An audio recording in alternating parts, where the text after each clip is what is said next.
Welcome to the Explainer. Today, we are going to get into one of the most fun parts of coding, making some noise.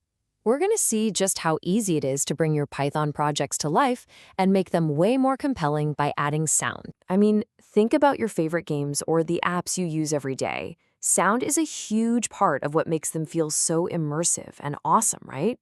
So let's go beyond just silent text-based code and learn how you can add sound effects and music to your own creations. All right, let's dive right in. To get started, you really only need to learn one super basic spell from our new sound toolkit, and you'll be surprised at how simple it is. It all just starts with a URL, kind of like when you put an image into a project. It's really just a simple two-step dance. First, you create a sound object. Think of this like loading a track into your favorite music player. Then you just use the .play method, which is basically hitting the play button. That's it. Load it, then play it. Simple as that. And just look at how clean that code is. The first line, Tata sound equals sound, that's us loading the sound. The second line, Tata sound.play, is us playing it. That's it. 2 lines of code and boom, you've got audio in your program. How cool is that? Okay, so you can play a sound. Awesome. But the next step is actually controlling it.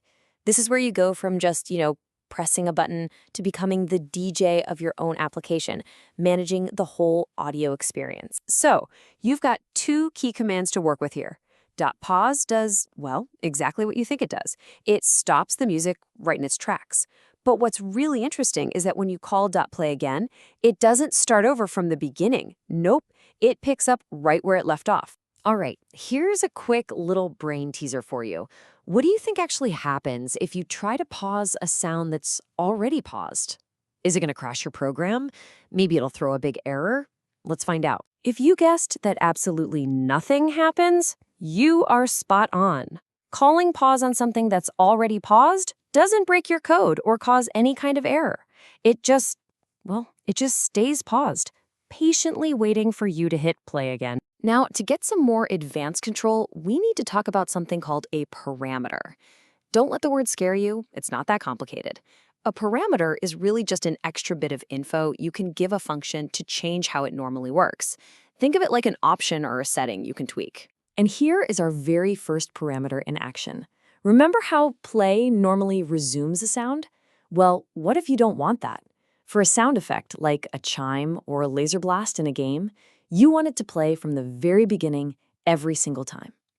To do that, you just add the restart equals true parameter right inside those parentheses. Okay, let's keep building on that. We can use another one of these parameters to create something that's essential for pretty much any game or app: background music. This is how you create your own personal soundtrack that can just play forever. Want your background track to just play on a repeat? It's as easy as adding the loop equals true parameter. When you call .play with this little option, the sound will play all the way to the end and then immediately start right back at the beginning. It'll keep going and going until you decide to tell it to stop. All right, time to mix and match our new skills. What do you think happens if we throw both of these parameters into the same command? Does that even work? Does one cancel the other out? Figuring this stuff out is how you really start to master these tools. And the answer is a big yes. You can absolutely combine them. When you do, every single time you call that .play command, the track is going to start over from the very beginning and then loop continuously until you tell it to stop. Okay, it's time to put all the pieces together.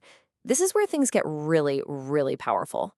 Let's see how you can manage multiple sounds at the exact same time to create a truly rich and interactive experience for anyone using your app. So this sets up a really classic scenario.